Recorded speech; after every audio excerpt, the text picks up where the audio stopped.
আসসালামু আলাইকুম। এখন শুনবেন সংবাদ শিরোনাম।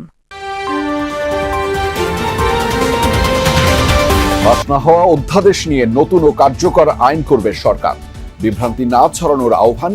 সংসদীয় স্বৈরতন্ত্রের পথে হাঁটছে ক্ষমতাসীনরা, অভিযোগ বিরোধী দল।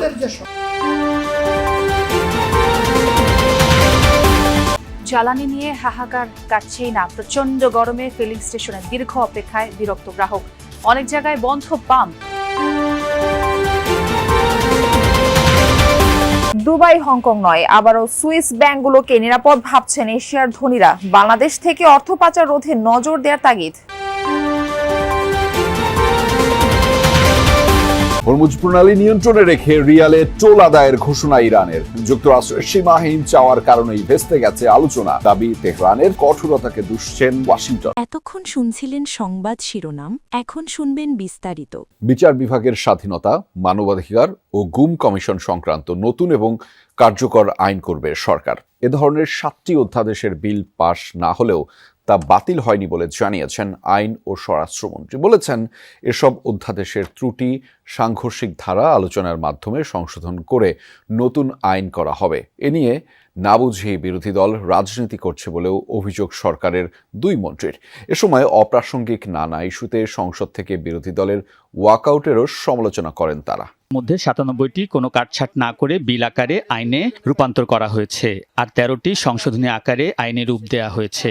রহিতকরণ ও হেফাজত করা হয়েছে 7টি অধ্যাদেশ। এর মধ্যে জাতীয় মানবাধিকার কমিশন, গুম কমিশন, সুপ্রিম কোর্টের বিচারক নিয়োগ ও আলাদা সচিবালয় অধ্যাদেশ রয়েছে। এসব অধ্যাদেশ সাংবিধানিক বাধ্যবাধকতা অনুযায়ী নির্ধারিত 1 মাসের মধ্যে পাশ হয়নি। এ নিয়ে বিরোধী দল সংসদ থেকে ওয়াকআউট করেছে। চলছে সরকারের সমালোচনা। সরকার বলছে, তড়িঘড়ি করে অন্তর্বর্তী সরকার অনেক অধ্যাদেশ করেছে, এগুলোর কিছু ধারা ত্রুটিপূর্ণ ও সাংঘর্ষিক। সরকার অংশীজনের সাথে আলোচনা করে এক্ষেত্রে নতুন ও কার্যকর আইন করতে চায়। ও স্বরাষ্ট্রমন্ত্রী অভিযোগ করেন, সাংবিধানিক অধিকার হলেও যুক্তি ছাড়াই সংসদ থেকে ওয়াকআউট করেছে বিরোধী দল। অধ্যাদেশ নিয়ে রাজনীতি না করে বিরোধী দলকে যৌক্তিক আলোচনার আহ্বান জানিয়েছেন মন্ত্রীরা। যতদিন সম্ভব হবে ততদিন জুলাই সনদ বাস্তবায়নে সংসদে লড়াই করবে বিরোধী দল। পরিস্থিতি অনুকূলে না এলে 1 সেকেন্ডও সময়ক্ষেপণ না করে নামবে রাজপথের আন্দোলনে। জুলাই যোদ্ধা ও শহীদ পরিবারের সাথে মতবিনিময় অনুষ্ঠানে এমন মন্তব্য করেছেন বিরোধী দলীয় নেতা ও জামায়াত আমির ডক্টর শফিকুর রহমান। এ সময় বিরোধী দলীয় চিফ হুইপ বলেছেন, এবার আর অর্ধেক নয়, পরিপূর্ণ সফলতার জন্যই হবে আন্দোলন। জ্বালানি তেল নিয়ে দেশের বিভিন্ন জেলায় ভোগান্তি কমছেই না। পাম্পগুলোতে গ্রাহকদের দীর্ঘ লাইন, ঘন্টার পর ঘন্টা অপেক্ষা করেও মিলছে না চাহিদা অনুযায়ী তেল। এতে ক্ষোভ বাড়ছে গ্রাহকদের মাঝে। আবার সাময়িকভাবে বন্ধ রয়েছে অনেক পাম্প। পেট্রোল আর অকটেনের সংকটই বেশি, চাহিদা অনুযায়ী মিলছে না ডিজেলও। সবচেয়ে বেশি সংকট রংপুর বিভাগে। জ্বালানি তেলের জন্য এক পাম্প থেকে আরেক পাম্পে ঘুরছেন গ্রাহকরা। ফিলিং স্টেশন মালিকদের দাবি, ডিপো থেকে যে পরিমাণ তেল মিলছে তা চাহিদার তুলনায় অনেক কম, ফলে কয়েক ঘন্টার মধ্যেই ফুরিয়ে যাচ্ছে মজুত। অন্যদিকে গ্রাহকদের অভিযোগ, ব্যক্তি পর্যায়ে মজুতদারির পাশাপাশি অসাধু ব্যবসায়ীরাও অবৈধভাবে তেল মজুত করছে, ফলে সংকট কাটছে না। গতকাল রাত 10টার পর থেকেই বন্ধ রয়েছে, যেমনটি এখানকার সংশ্লিষ্টরা আমাদেরকে জানিয়েছেন। অর্থাৎ এবং তারা বলছেন যে আজ সন্ধ্যা 7টার নাগাদ হচ্ছে আবার এখানে তেল আসবে। এবং আপনাকে যদি একটু দেখানোর চেষ্টা করি যে সেই গতকাল রাত থেকেই কিন্তু দীর্ঘ সারি এখানে তৈরি হয়েছে। যারা কিনা এখানে তেল নিতে এসেছেন তারা এখানে এখনও অপেক্ষা করছেন, এবং অনেকেই বলছেন যে যেহেতু তারা একদম লাইনের সামনে চলে এসেছেন, অনেকটা দেরি হলেও তারা অপেক্ষা করছেন। যদি তারা আবার অন্য কোনো স্টেশনে যান তাহলে আবার সেই স্টেশনের একেবারে সবশেষ অবস্থানে তাদেরকে যে দাঁড়াতে হবে। সেই কারণে কিন্তু অনেকে 16 ঘন্টা 18 ঘন্টা ধরে এখানে অবস্থান করছেন। ঠিক রাস্তার অপর পাশে, আমি ঠিক আগের ঘন্টায় যখন সংবাদ জানাচ্ছিলাম এই যে ফিলিং স্টেশনটি, সেখানে কিন্তু আমরা বেশ স্বাভাবিক ভাবেই দেখছি যে সেখানে তেল দেওয়া হচ্ছে, কিন্তু ঠিক রাস্তার অপর পাশে একেবারেই ভিন্ন চিত্র। এবং এখানকার যারা ক্যাশিয়ারের সাথে আমাদের কথা হয়েছে, তিনি আমাদেরকে বলছেন যে তাদের যে দুবাই, হংকং কিংবা সিঙ্গাপুর নয়, এশিয়ার নব্য ধনীরাও অর্থ সম্পদ গোপন করতে ঝুঁকছেন দীর্ঘদিনের ভরসাস্থল সুইজারল্যান্ডের দিকে। ভূ রাজনৈতিক প্রেক্ষাপটে এশীয় ধনাঢ্যদের হংকং বা দুবাই যাওয়ার কথা, কিন্তু সুইস ব্যাংকগুলোকেই তারা বেশি নিরাপদ মনে করছেন। কেন এই পুরনো আস্থার পুনর্জাগরণ? আর বাংলাদেশ থেকেই বা কিভাবে রোধ করা সম্ভব অর্থ পাচার? বিশ্বজুড়ে অস্থিরতা যত বাড়ছে ততই বাড়ছে নিরাপদ আশ্রয়ের খোঁজ। একসময় এশিয়ার ধনীদের প্রথম পছন্দ হংকং বা সিঙ্গাপুর হলেও এখন সেই স্থান দখল করে নিচ্ছে সুইজারল্যান্ড। ব্যাংকিং খাতের কঠোর গোপনীয়তা আর আইনি সুরক্ষার কারণে এশিয়ার অতি ধনীরা তাদের বিপুল সম্পদ সুইস ভল্টে জমা করছেন।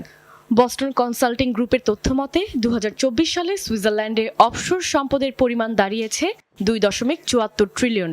সংশ্লিষ্টরা বলছেন 2019 সালে হংকংয়ের নিরাপত্তা আইন এবং রাশিয়া ইউক্রেন যুদ্ধের পর এশীয়রা সম্পদের নিরাপত্তা নিয়ে চিন্তিত হয়ে পড়েছেন। একসময় লন্ডনের প্রপার্টি বাজার এশীয়দের মূল আকর্ষণ থাকলেও ট্যাক্স আইনের পরিবর্তনে মুখ ফিরিয়ে নিয়েছে সুইজারল্যান্ডের দিকে। চাহিদা সামাল দিতে সুইস ব্যাংকগুলো শক্তিশালী এশিয়া ডেস্ক খুলছে, নিয়োগ দিচ্ছে শত শত কর্মী।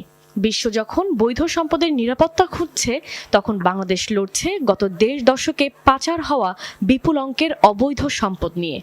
জুলাই আন্দোলনের মধ্য দিয়ে ক্ষমতার পালাবদলের পর সামনে এসেছে ভয়াবহ সব তথ্য। অভিযোগ রয়েছে গত 15 বছরে দেশ থেকে কয়েক লাখ কোটি টাকা পাচার হয়েছে দুবাই, লন্ডন আর এই সুইজারল্যান্ডে। সুইজারল্যান্ডের ব্যাংকগুলো এশিয়ার ধনীদের জন্য সুরক্ষিত দুর্গ হলেও বাংলাদেশের মতো উদীয়মান অর্থনীতির জন্য তা যেন হরমুজ প্রণালীর নিয়ন্ত্রণ এখনও ইরানের হাতেই রয়েছে।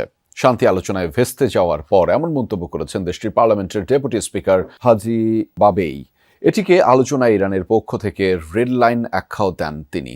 এ পথ দিয়ে তেলবাহী জাহাজ চলাচলে ইরানি মুদ্রা রিয়ালে টোল পরিশোধ করতে হবে বলেও ঘোষণা দেন। অপরদিকে সামাজিক মাধ্যমে মার্কিন প্রেসিডেন্ট ট্রাম্প জানিয়েছেন দ্রুতই খুলে দেওয়া হবে এই জলপথ। হরমুজ প্রণালী থেকে মাইন সরানোর কাজ চলছে বলে দাবি করেছে মার্কিন সেন্ট্রাল কমান্ড। তবে প্রণালীটি দিয়ে কোনো সামরিক জাহাজ চলাচলের চেষ্টা হলে কঠোর ব্যবস্থা নেওয়ার হুঁশিয়ারি দিয়েছে ইরানের বিপ্লবী গার্ড বাহিনী। চুক্তির সমঝোতা ছাড়াই আলোচনার টেবিল ছাড়লেন যুক্তরাষ্ট্র ইরানের প্রতিনিধিরা। তেহরানের অভিযোগ, ইসলামাবাদের বৈঠক থেকে বেরিয়ে যাওয়ার অজুহাত খুঁজছিল ওয়াশিংটন। তাদের অবাস্তব দাবি দেওয়ার কারণেই শান্তি কাঠামো তৈরি করা যায়নি। যুদ্ধ করে যা পায়নি, আলোচনার টেবিলে তা পেতে চেয়েছে যুক্তরাষ্ট্র, এমন অভিযোগও করে ইরান। অন্যদিকে মার্কিন ভাইস প্রেসিডেন্ট জেডি ভ্যান্সের দাবি, ওয়াশিংটন সর্বোচ্চ চেষ্টা করলেও শর্ত মানেনি তেহরান। তবে এখনও কূটনীতির পথ বন্ধ হয়নি, ইঙ্গিত দিয়েছে দুপক্ষই। রাত পার হয়েছে আলোচনার টেবিলেই। পাকিস্তানের মধ্যস্থতায় 4.5 দশক পর মুখোমুখি বসেছিলেন যুক্তরাষ্ট্র ইরানের হাই প্রোফাইল ব্যক্তিত্বরা। বৈঠক দ্বিতীয় দিনে গড়ানোর খবর দিয়েছিল সংবাদ মাধ্যমগুলো। এরই মধ্যে মার্কিন ভাইস প্রেসিডেন্ট জেডি ভান্সের সংবাদ সম্মেলন। জানালেন টানা 21 ঘন্টা আলোচনার পরও মূল ইস্যুগুলোতে একমত হতে পারেননি নেতারা। তার দাবি, যথেষ্ট নমনীয় হয়ে সেরা প্রস্তাব দিয়েছিলেন তারা। পারমাণবিক কর্ম